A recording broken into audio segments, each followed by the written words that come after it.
Well, we're in the home of Paddy Austin today, who's kindly agreed to share his life and recall with us, and very grateful for that, Paddy.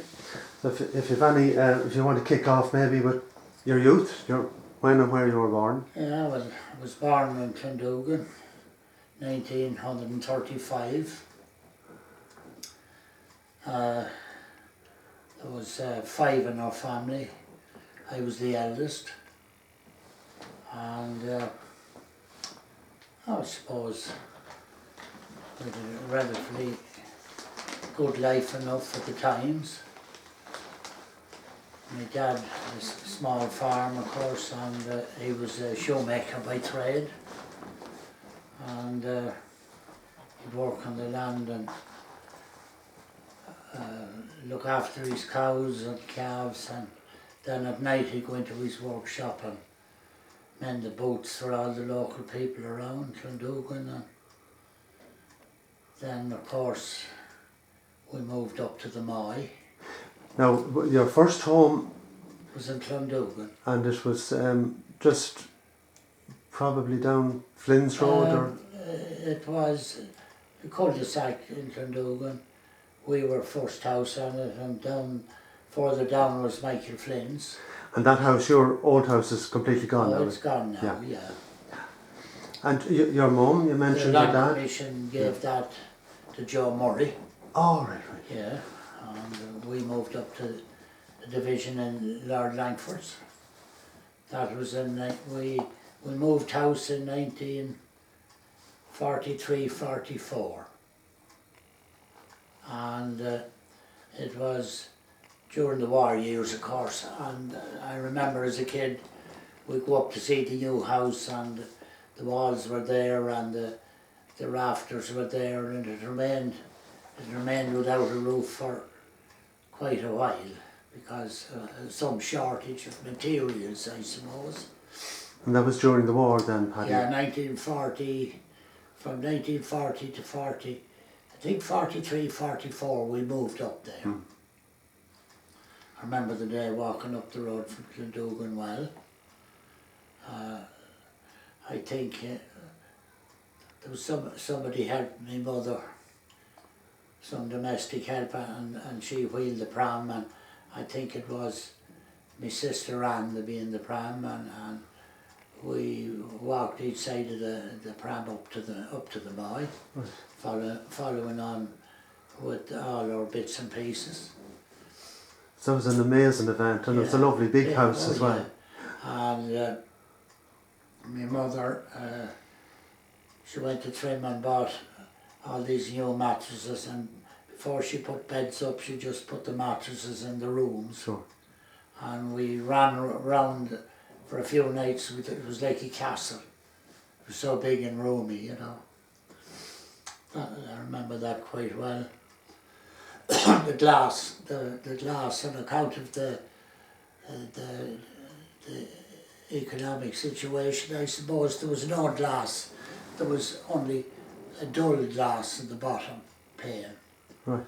And it remained like that till we were able to put proper glass in it. But you couldn't see out unless you got up in a chair and looked out the top pane glass. It was a cheap type of glass that was in the bottom. Right. But that's how we come to be in the Moy. I went to school, of course, in Dangan. I'd have been going to school from Clondougan. The first day, I think I told you before, May Farley took me my first day down. And no fuss about it at all. I remember my mother telling her, walk down to the school now with them, and then you can ride the bike back. Oh. So when we got down the lane, there was a hedge, high hedge, so May popped me up on the saddle. She got up on the pedals, and I was scared holding on to her the whole way to Dangan. Yeah. And that was it. I came home. Paddy Austin and Joe Dwyer became the senior lads, you know, and they marched me ahead of them. Keeping an eye on you? Yeah, all in front of me, in front of them walking to Clondougan. They went on down the bog road. Right. They're both dead, Lord of mercy. And you're only about 6, 7? Only 5. 5? 5 years Wow. of age, yeah. Wow. I remember going down, Mrs. Gogarty was there, and Barney, they were the head teachers. Right. And Miss McKittrick was further down in the first schoolroom. Yeah. And Mrs. Gogarty was the first part of it. And then Miss McKittrick had a section for infants and first and second class, I think. And I knew Andy Sheridan before I went to school, and Julian Conley, and I remember them when I walked down and sat down. Right. And they had the little primer book, Dog is on the stool and all that sort of stuff. Right. I remember it quite well. Can you remember any more of your early classmates? Those two came to mind.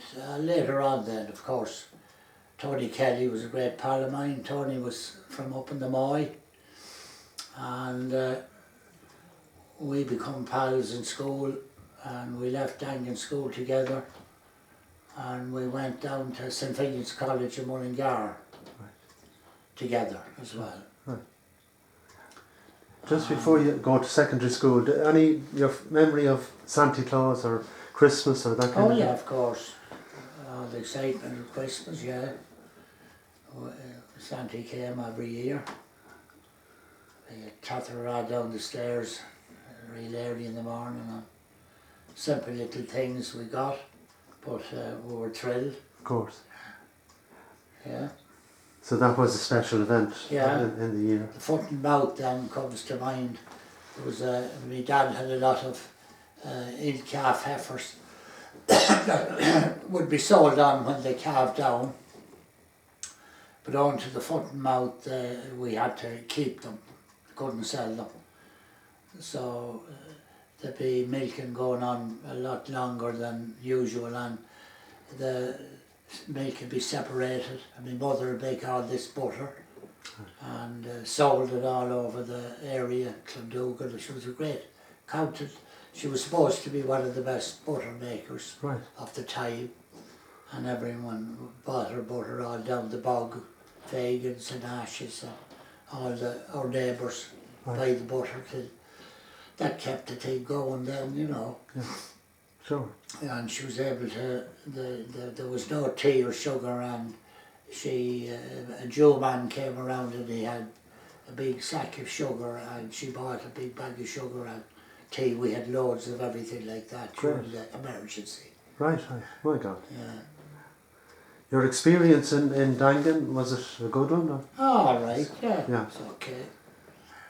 Father Moore used to come down fighting, and on time we'd go out into the fields instead of staying in the yards. And to be complaints. So there'd be complaint, and he came down one time with a big stick, and he hunted us all out of the field and down into the school. We were scared of him. A little man he was, you know, but he was a contrary little bit of stuff. And he was a neighbour of yours as well at that time? I used to, I served Mass then in the priest's house. The priest that time would say Mass maybe in the church. Saturday, Sunday, maybe once in the week then in the church. But they had a little what did they call it? Little dormitory thing for Mass in the house. Right. And the curate and the parish priest would say Mass there, and I walk up there and serve the 2 Masses every morning. Right. And Miss Coney was the housekeeper, and when you'd be coming down the stairs then and going out home, if she was in good humour, you'd get a couple of oranges, something like that every morning, yeah. Did that for my time there, and I think Noel or Tom did it after me then. Sure. Your experience then in Mullingar, it was very different, was it? Oh yeah, it was a tough spot.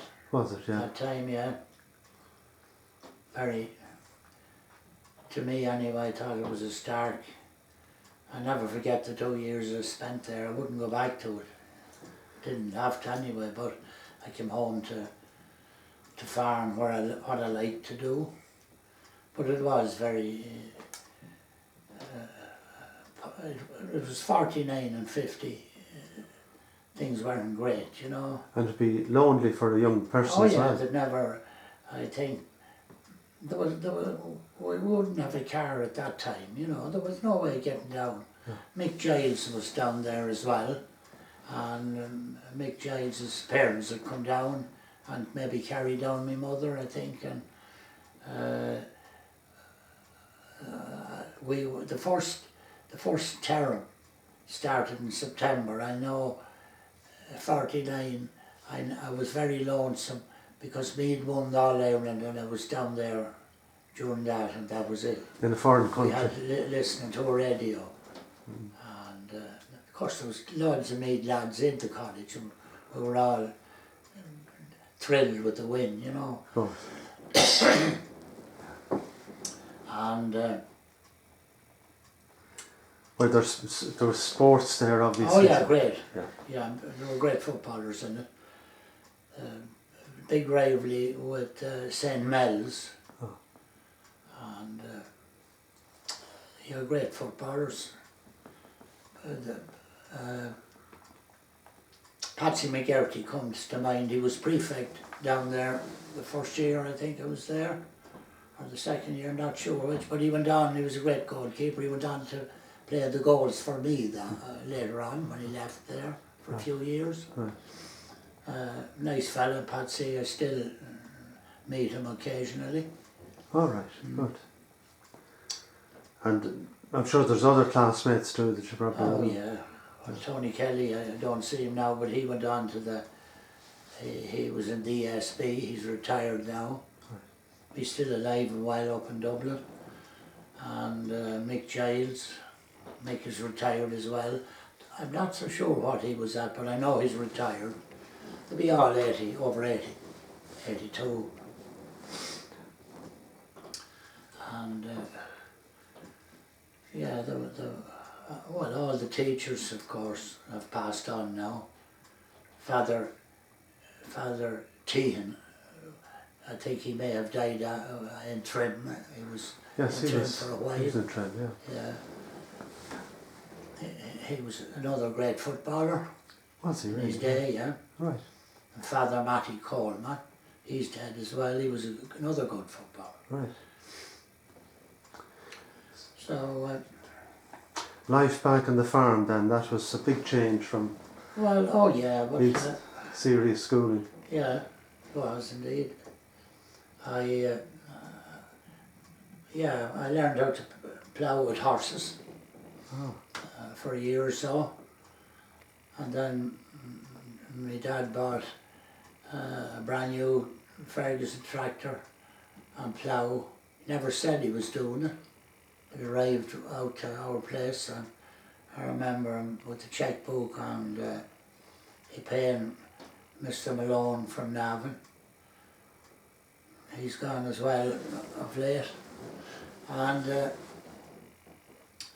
I think the tractor and the plough and a mowing machine, I think 500 or 600 pounds bought the whole lot, but it was hard enough for people, but he'd never buy anything on hire purchase like. He had the money, he wrote out the cheque, and that was it, you know. But it was a big move for him. Of course, huge. But it made an awful difference. We were able to get things going, ploughing, and made life a lot easier for everybody. Yeah. Yeah. But it was far-sighted as well, because Oh, it yeah. was one of the first of Yeah, the tractors it was. and It ploughs was, around. yeah. I think Ned Shannon might have won a year before us in the parish. That's all I remember of new tractors. Yeah. Up to that, Tom Fields would be hired to do all the work, the heavy work, ploughing and tilling and sowing and that. But yeah, when the new tractor arrived, Malone sent out a mechanic for two days, Right. show me how to operate and Right. to plough the field, you know. So you were entrusted straight Oh, away. yeah, yeah. So, And you were very young then, were you? I'd be 17. Right. And with the chap that was sent out, he came, my mother had the dinner for him and that, and he had a lot to say. He was quite disposition, but my mother originally came from the far side of Navan, down Kilberry direction. Oh, right. And this chap was from down there, and in any case they discovered they were cousins. Yeah. And so my mother was delighted to meet him. She knew his father very well, you know. The Ferguson had endless implements. It wasn't The just... whole lot, yeah. And then he bought other pieces as they were wanted. He bought a discarra for it then. But no one told me about how light it would in the front be when you lift the discarra. And when you lift the discarra, the handle of it used to go up like that, and you'd have to guide it around with your land pedals, you know, the brakes. Yeah. But that was a big change. And sure, when they arrived everywhere around, it made a big difference for everybody's life. Of course. Took a lot of the slavery out of it. And I suppose made it more profitable as well in the end. Oh yeah, oh certainly so. We grew sugar beet as well, and we'd have to load that with forks up on a lorry. It'd be sent for it, and it'd take us into the Kilcock to the railway station. And whether it was late or early, you had to stay out until you got it into the wagons up there. And we'd bring the bikes and the last load in. And my father would give us a few bob then. At that stage I'd be taking a drink, and we'd have a few drinks at Kilcock, and we'd be running into one another and the bikes coming home. Yeah, black dark. Of course. Yeah. What do you remember about electrification when that came? Oh yeah, that was a big day. Maybe even before, Paddy, you know what the house, your house, and every house was like before that. Yeah, we had, I think we called it a tilly lamp was the last one. It'd be snoring at you in the middle of the table. It used to make noise, you know, all the time. But yeah, it was the badly. But that was one thing I'll never forget. When I came home from holidays after my first term in Mullingar, it was from September till Christmas. And when I come home into our own house, after being in the big old dungeon, the rooms were, I thought they were so small. You had been in a dormitory. Yeah, big dormitories, yeah. That hit me, yeah. And yet when it happened, when I was back in Easter then, it was the first impression after being out of it, you know. What form of heating then before electrification at home? What? Oh, just the fire. Just the fire. Yeah. And my mother got a range. Right. And she cooked on that as well. And everything was done on that. Right. Yeah. And they were a great fire. Yeah. A range, the Stanley range. Oh. But back in Clondoogan, it was only a grate type fire. But yeah, they had a big job with their cooking and with all these old antiquated ways. The range was a great improvement. I think the same ranges are still there, you know, in places, but they were fabulous. Sure. Sent out a bit of heat. Of course. So, but there was no central heat. No. Not at all. But then people were hardier, I think. Sure, you're right. My father would be sitting in this old chair at the side of the fire at night, and I remember there was a gap under the door. There was an inch of a gap, and there'd be wind whistling in there, but it never seemed to annoy him or to worry him at all, not a bit. But he was out and about all the time. He'd just be in, he'd be smoking his pipe, you know. Yeah. But he'd be hard, he'd be used all to. tough, man, yeah. And then even in the boy, and with the range, he'd be there, he'd smoke his pipe, and Tom Neal would come up, Cayley, and he'd be smoking cigarettes, and you wouldn't see one another. There was never anything about it's bad for your health or anything, you know. But no one knew then. Oh, not at all. You do that at that time to see where you were going. Yeah. And of course the windows would be shut to keep in the bit of heat that was in the place, but the smoke would be there. Yeah. What did you do for entertainment in those years back in 50, 52, Well, 3? We had the wireless, As young man. wireless, which is another big event. Was bought it in for mixed bits in trim. And it was supposed to be very modern one. It only used a dry battery. Right. And it wasn't that successful at all. It gave a lot of trouble. But that's all we had, the radio. And then socially, Paddy, outside of the house, Well, entertainment, or Well, you'd with your have, friends and so forth. there'd be a big shows when they come, these little fit-ups in Summer Hill. Every year there'd be one or two of them.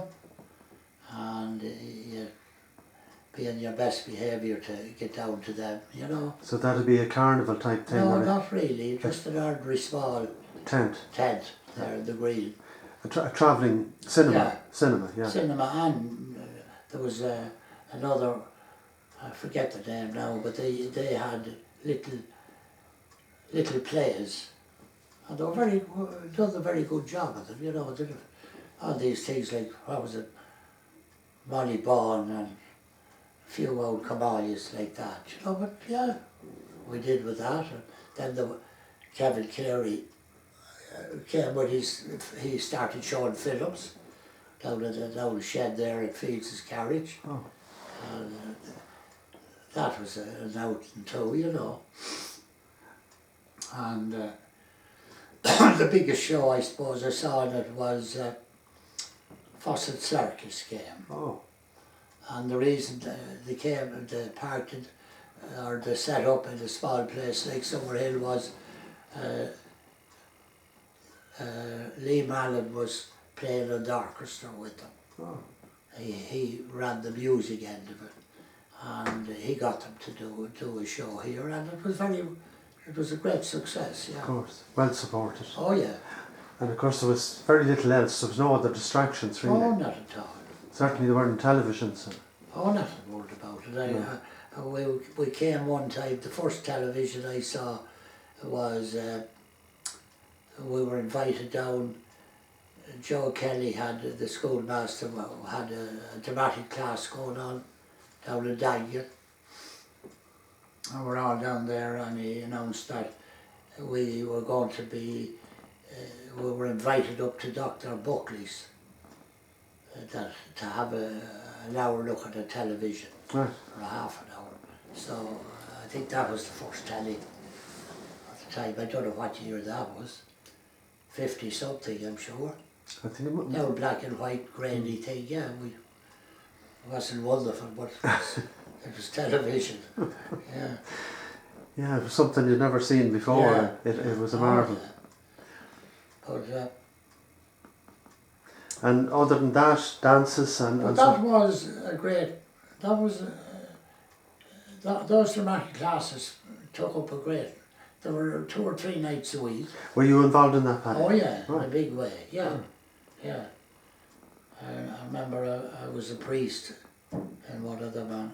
There was a crowd of lads from Rathmillane at the start and giving me a hard time from the back of the hall below and dangling and it was hard to take it. I was the bishop in it, yeah. I could hear a certain fella say, "Oh, look at the cocker and Stephen Bishop," you know, and a few drinks with him. But, oh yeah, they were great. We used to go to different halls Right. around Kildalkey and Bow Park, and we were loads of places. We were pretty good at it. We did a great passion play one time. Yeah. Can you remember any of the other members of the Oh troupe? yeah. I think Joe Mooney was the guy that was running where the Last Supper was. All right. And then we had Peter Young and Kathleen Riley. I was talking to her at the reunion. She lives up in Johnstown now. She's married, of course. But yeah, I'm in Morgan. And I think Tom Holmes was one of them that was with us down there. And Joe Mooney, of course. It was, yeah, it was good. Mary McCardle was in it as well. Jerome Fagan. And Jerome had a part.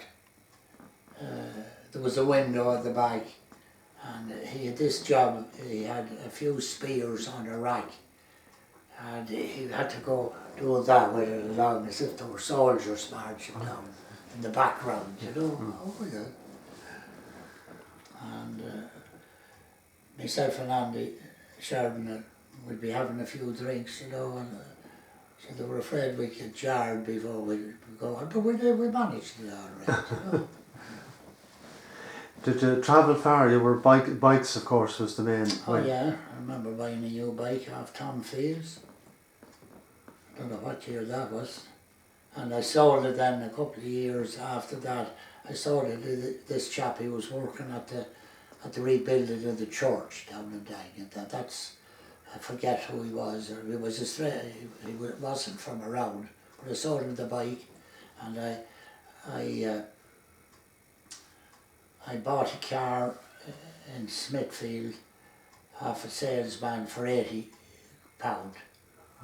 an old Hillman Minx, the car. Oh, yeah. And I just jumped into it and drove home. I wasn't worried about insurance or anything. I drove off up to the Buttoniga then and insured it a few days after. And roughly what year was that, Paddy? Oh, it'd be 50, Still in the late 50s. Still in the 50s, Yeah. yeah. Yeah. You had another, I understand, you and perhaps some others were singled out to honour the parish, to go to an event in Killarney to represent perhaps, I think, maybe the drama group, was it? No, I think we went down, it might have started in the Munch and the Tira thing. Okay. And we went down to Kerry. To a conference? We didn't. We just went down on a tour around there. And the old car broke down and we had loads of trouble down there. But Tom Holmes was with us, Seamus Hughes, Noel Austin, and Mick Giles. And we went out. I'm not so sure we went out to the Gap of Dunlow, but we shouldn't have went down this. This was funny for horses, but we went off in this. We had a hired car from Riley's in Maynooth. So down York, the plugs all got smoked up in it, I think. I didn't take it too serious. I know. I thought the porter I drank down there was the bitterest stuff I ever drank. But yeah, we had a bit of fun. We broke down halfway down near Kate Carney's cottage, and it was a real storm. And this family let us in and kept us for the night. We put the boots and shoes around the fire, and then this old man came out and he lit a little fire the next day and dried the plugs. And I think it stayed going till we got home after that. Right.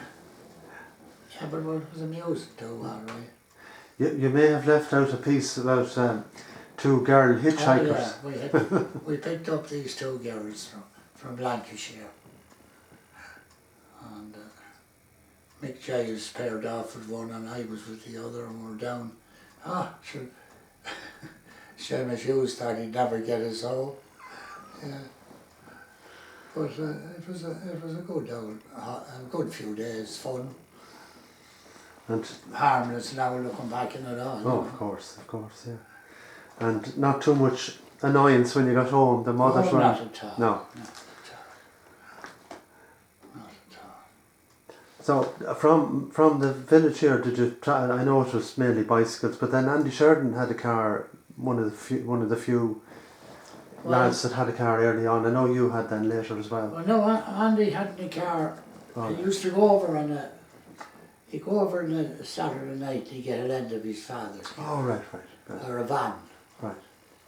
And he'd come back with the van and we'd all pile into it then and go into trim to the dances. And so he'd drive at 100 miles an hour.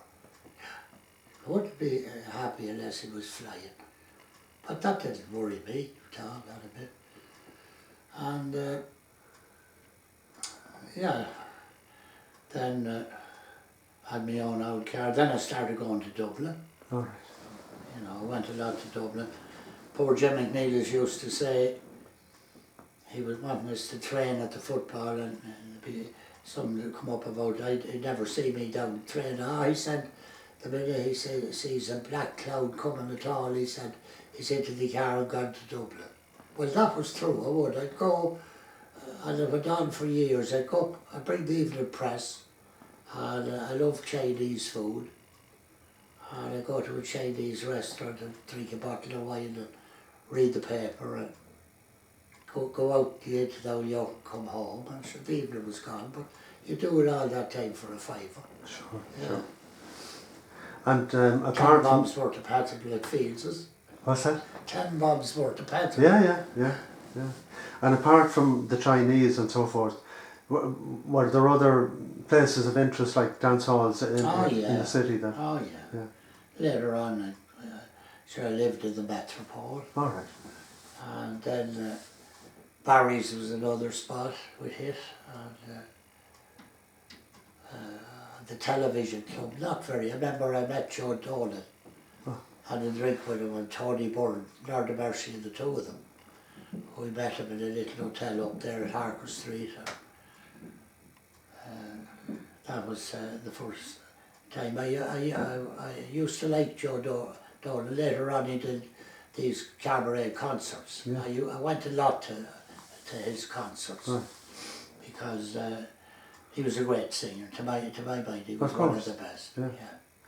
Oh, he had a wonderful voice. Yeah. And Larry Cunningham was another old favourite.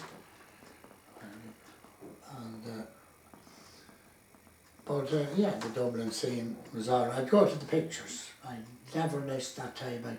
A good film, I was gone to them. Right. Yeah, in the daytime. But you got your work done as well, yeah? Oh yeah. Yeah. But on one occasion, I remember it was a lovely fine day, and I don't know what movie it was now, but I had the paper, and coming down the queue was two CIA men walking, and I could hear, was it Hugh Graham, was that his name? He was one of the Grahams here from Summerhill. He was driving the bus. Jim, was it? Jim Graham, yeah. And I could hear him and he knew me, and I put the paper up that he passed by and wouldn't see me because he'd start at me, what are you doing here? Should be a dog making hay or something. Yeah. The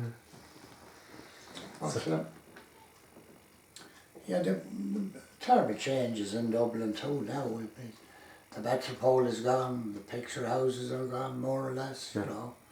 It's a complete different scene. Yeah, absolutely. Did you ever think about travelling, going abroad? Or? No. No. Never wanted to go anywhere, never really, no. I was in England a few times. But just for a break, for a holiday? No, I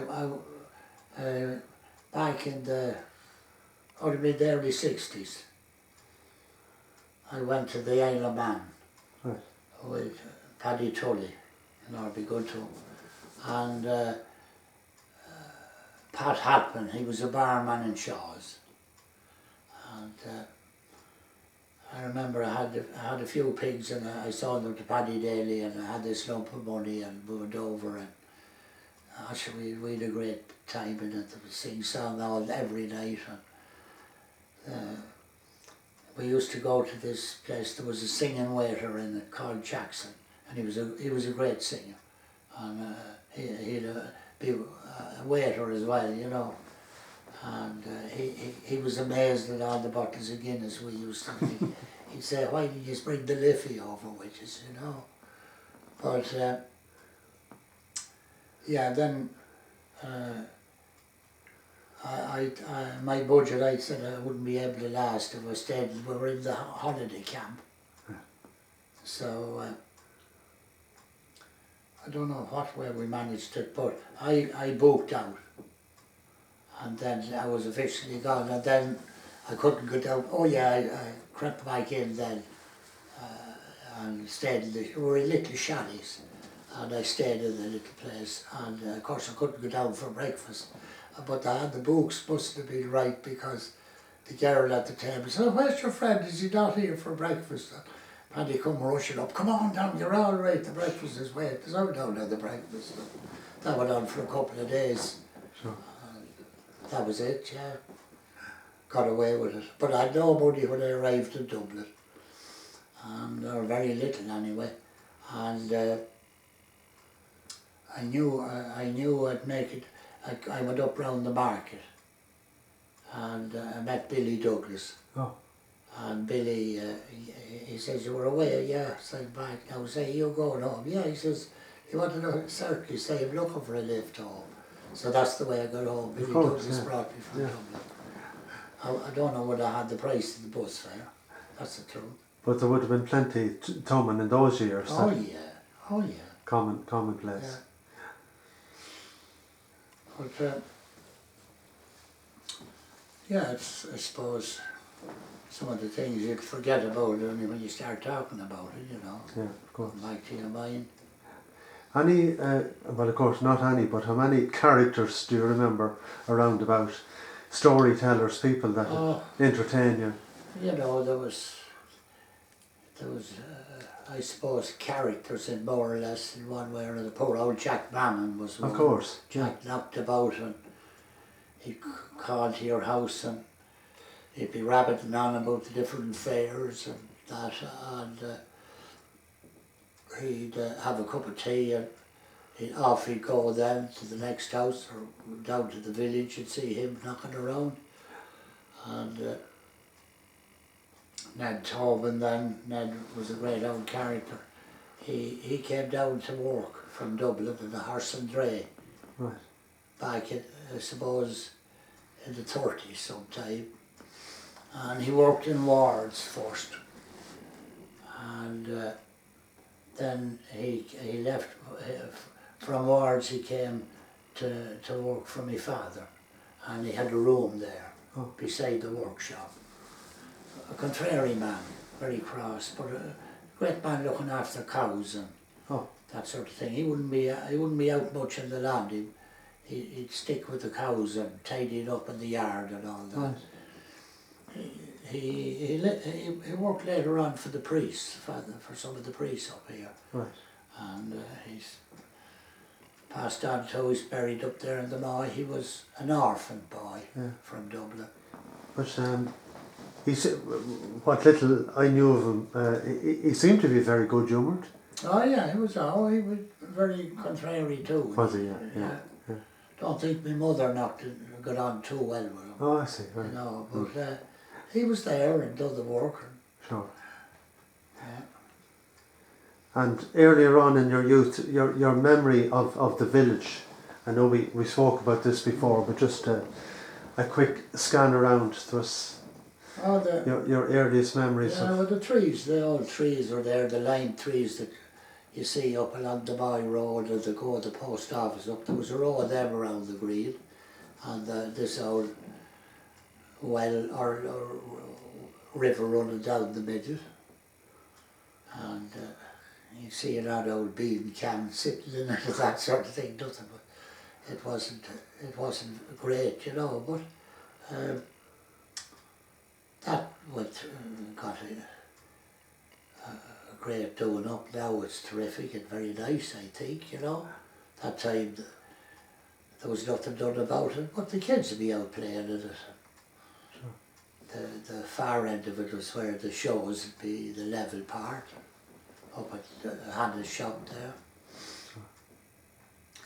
And there's big changes too.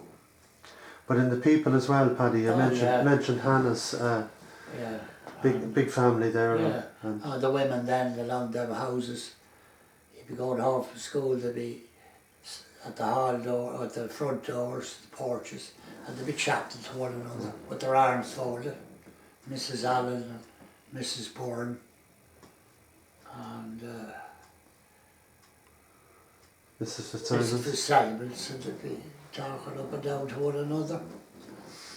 Yeah. And yeah, that's gone. The houses now, you wouldn't know who lives in any of them. No. People are different attitude to it, to life. And of course, first of all, there's McLaughlin's there. And McLaughlin's the there's first house, a yeah. forge there, I wasn't do remember the forge. You'd pot making, you'd hear the anvil now and again. But you'd hear a lot of that everywhere. I mean, in Clondougal then you'd hear Mick Fagan down in the bog, hammering away. He was a very busy shoemaker. Right. Or horse farrier. Right.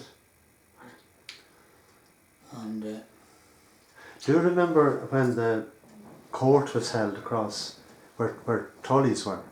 At one time, maybe it's no, far too far back, yeah. no, I didn't.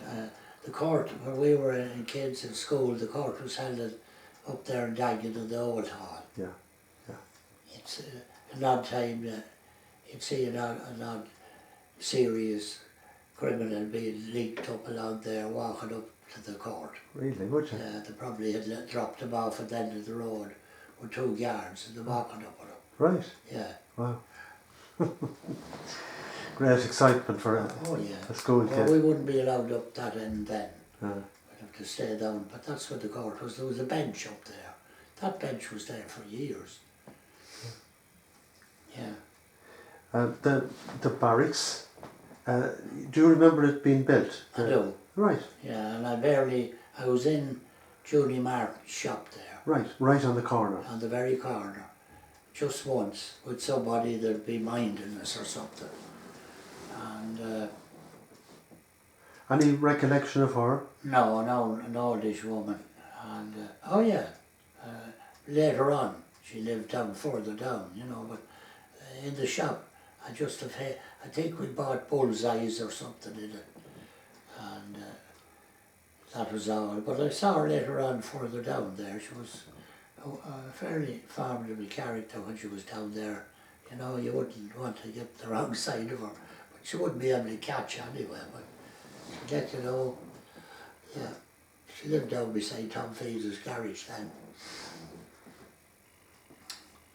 But, oh yeah, I remember the barracks being built. I think a builder by the name of Clark built that. Right. He lived around for a while. And Where Judy lives then, eventually, were there 2 houses there? On the left hand side as you go down the Dangan Road. oh yeah, She Paddy lived in Austin one. and Tom Fields lived in one, Okay. one half of it, and Judy was in the other. Right. Now, can you remember Jack Nugent Working down there? or living there? No. No, okay. Just someone said that he did, and yeah. No, I don't think so. Jack lived at home, Okay. and Paddy Begden and Tom Fields were there. Yeah, yeah. And oh, they lived there for a while. Mm. Paddy Begden built his bungalow then and got married up the road, and Tom Fields moved up. When he got married then, he lived up on the Moy Road there where Nicholas Mulligan lived. Right. Yeah. And it was O'Neill's then where Tom Fields ended up. That's right. Okay. He bought Barney O'Neill's, as I knew it, and lived there, yeah. And any idea what year that might have been when Tom moved down? Because Tom Fields got married in 1943 or 4. right. Because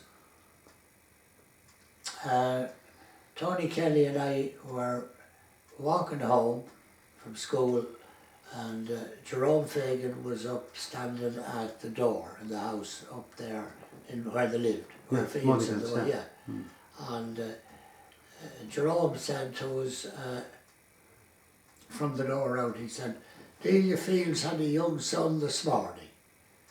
And I remember that distinctly, and I went over it with PJ here the other day. Right. I said, see, that was, I thought it was 40, not at all, he says it was around 46 because he knows his own age, Yeah. you know. Right. So it was PJ that was born at that. Yeah. Yeah. Wow. So it was a little later then before they moved down. Yeah, no, not too long after that then. So maybe 1950 or And he there. bought that over there, you Right. know. He was a great man to get on. Tom, of course. Yeah. Yeah. He was quite a character as well, wasn't he? He was. Witty A man. great character. I was very fond of him. I dug the, he'd sown corn for us and that, he'd sow the grain, and then I went helping him at some tillage job, and then in the beginning, then he started to dig the holes over there for the petrol tanks. Right. And Tom Nelson was the kind of the boss over the digging, and the They were hand dug, were they? oh yeah, the Right. Langsmith and myself dug the holes, and it was like digging two graves. The Lank in the section there, and I was here, and there was a division left in the middle. Oh. That was Nelson's way of doing it, then he could know what was going on. And, yeah, and the last bit to come out was the division between myself and the Lank. Right. Yeah, So you both had to pull your weight, like. oh yeah, yeah, we took away with picks and shovels, you know, yeah. It's amazing. And of course that was our end part of it finished then. I think the tanks come then, and they wouldn't be as big as now, but the tanks come then and they were set down in the holes. I don't think they say, I think they're different tanks now, and Yeah. a different area I think they're in as well. We were tight in there to the wall, I think, more or less, the pumps. Yeah, great excitement then. You mentioned Tom Nelson as well, another Tom's character. Great character too, yeah. Yeah. Great at telling stories. Oh yeah. Great man over, he was, an incident comes to mind, he had 2 or 3 fellas working for him. They were shoveling in the bottom of a ditch over there, a drainage job that was going on over in Isaacstown, or in my place over there. And these couple of lads, like, they'd be getting terrible hungry, they wouldn't have much to eat when they go home either. But this fella Jimmy Hannon said,